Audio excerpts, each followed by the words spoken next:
बोला बोला बखोरापुर वाली माई की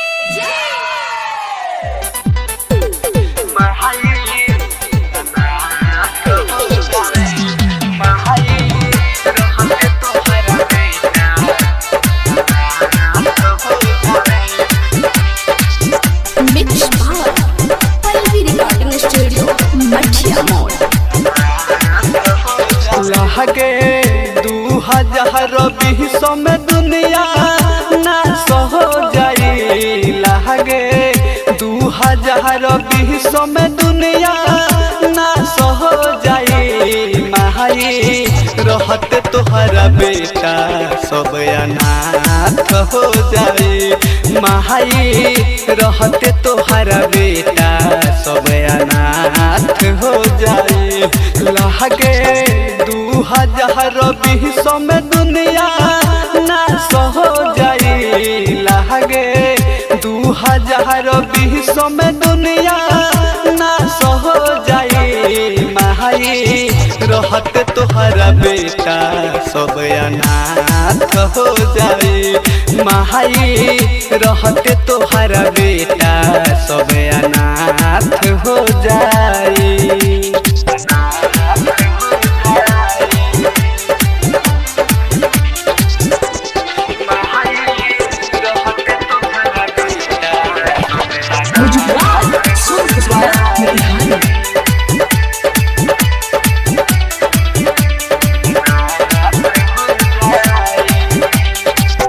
केहू ना सहारा बाटे भइल दुनिया पागल।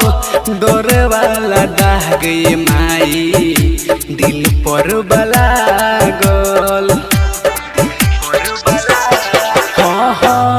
केहू ना सहारा बाटे भइल दुनिया पागल। डर वाला दाग माई दिल पर बलागल। रोवे भक्त तोहर माई दुनिया राख हो जाई। रोवे भक्त सब दुनिया लागे राख हो जाई। माई रहते तोहरा बेटा सब अनाथ हो जाई। माई रहते तोहरा बेटा सब अनाथ हो जाई।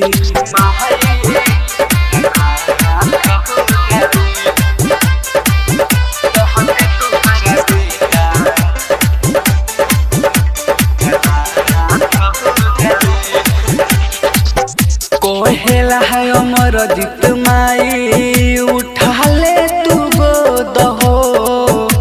गुडू गोलडेन संगे रोए पहर मोद हो। कोहेला है अमर जीत माई उठा ले तू गोद हो। गुडू गोलडेन संगे रोए पहर मोद हो।